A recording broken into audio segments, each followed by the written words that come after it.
Assalamualaikum warahmatullahi wabarakatuh. Halo semuanya, saya Sartuna, BKI 4B akan mempresentasikan mata kuliah psikologi konseling tentang emosi dalam konseling.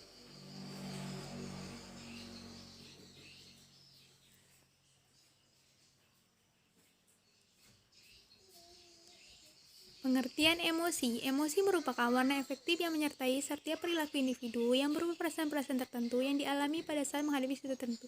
Interaksi antara kognisi, emosi, dan tindakan mencerminkan pada suatu sistem hubungan sebab akibat.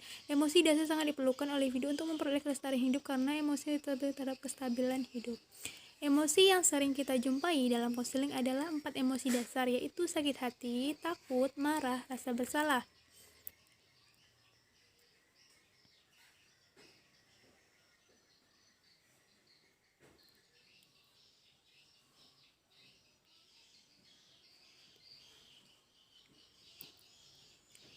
Sakit hati. Rasa sakit hati adalah pengalaman yang dialami seseorang ketika terluka secara psikologisnya yang mengakibatkan gangguan mental sehingga menimbulkan berbagai konflik dan rasa marah.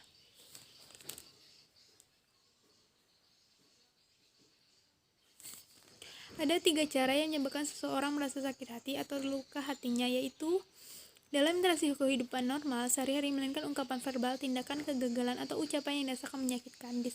Yang kedua, disebabkan oleh sesuatu yang naif. Yang ketiga, adanya keinginan individu untuk merasakan sakit hati melalui dinamika. Seseorang konselor berupaya mengungkapkan sakit hati klien dengan memberikan sikap terbuka dan hubungan yang jujur, karena hal ini menghindari rasa salah persepsi, salah paham, salah terinterpretasi, dan munculnya konflik dari kebutuhan, motivasi, dan lainnya.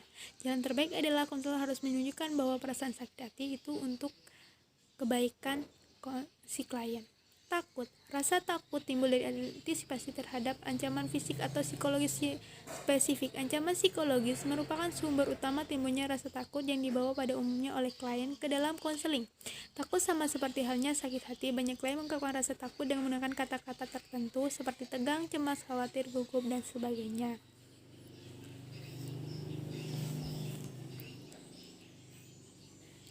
Ada 4 ketakutan yang dibawa klien dalam proses konseling, yaitu takut terhadap keakraban, yang kedua takut terhadap penolakan, yang ketiga takut terhadap kegagalan, yang keempat takut terhadap kebahagiaan.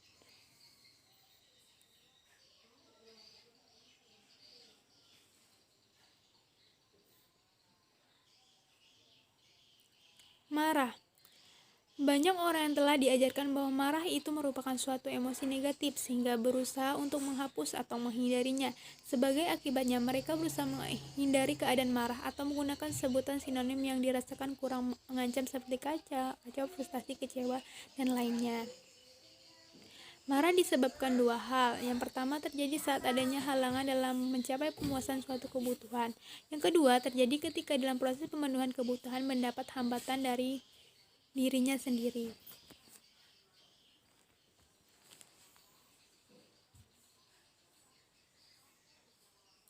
Manifestasi marah terhadap diri sendiri. Yang pertama, depresi, yaitu berada dalam ketekanan dan menghukum diri sendiri.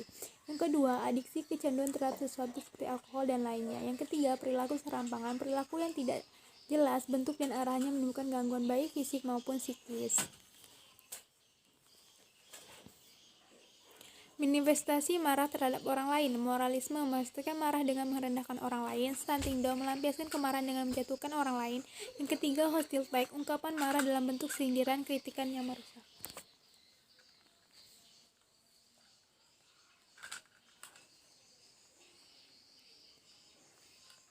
Seorang konselor harus memahami, mengerti, dan dimainkan marah terhadap diri sendiri agar dapat membantu klien mengatasi masalah yang timbul karena marah. Suasana konseling harus tercipta sedemikian rupa sehingga klien memperoleh pengalaman dan pengendalian marah terhadap dirinya. Rasa bersalah. Rasa bersalah adalah perasaan tidak nyaman, gundah pada saat seseorang melakukan kesalahan, keburukan, atau amoral. Rasa bersalah dapat menjadi motivasi dalam meningkatkan perbaikan perilaku pada saat menghadapi suatu permasalahan di masa yang akan datang. Rasa bersalah dapat terjadi ketika seseorang secara aturan dapat terjadi limit mereduksi kepercayaan dirinya. Mereduksi kepercayaan dirinya, perkataan Levi Metali sangat penting dengan 3 alasan. Yang pertama, orang yang memiliki harapan positif yang tidak realistis terhadap dirinya dan merasakan kebencian terhadap dirinya sendiri apabila memiliki kegagalan. Yang kedua, rasa dapat dicintai seseorang tergantung pada evaluasi orang lain. Yang ketiga, rasa harga diri seseorang dapat terkait dengan amoral mutlak yang tidak beralasan. Konselor juga harus memahami adanya 3 macam rasa bersalah. Yang pertama, rasa psikologis yang terjadi apabila individu berperilaku yang bertentangan dengan konsep dirinya. Yang kedua, rasa bersalah sosial yang terjadi karena perilaku yang dirasakan bertentangan dengan aturan sosial. Yang ketiga, rasa bersalah religi yang timbul karena perilaku bertentangan dengan kaidah-kaidah agama. Manifestasi bersalah ada 5. Yang pertama, pendirian bahwa ada sesuatu yang salah dalam dirinya. Yang kedua, keraguan-raguan sama membedakan dirinya untuk berbeda dalam suatu dilema, maka ada 2 yang terjadi. Yang ketiga, dorongan kebutuhan yang berlebihan. Yang keempat, mengambil kesalahan dari kerangka kemenangan. Yang kelima, keagamaan individu melarikan diri pada kehidupan keagamaan.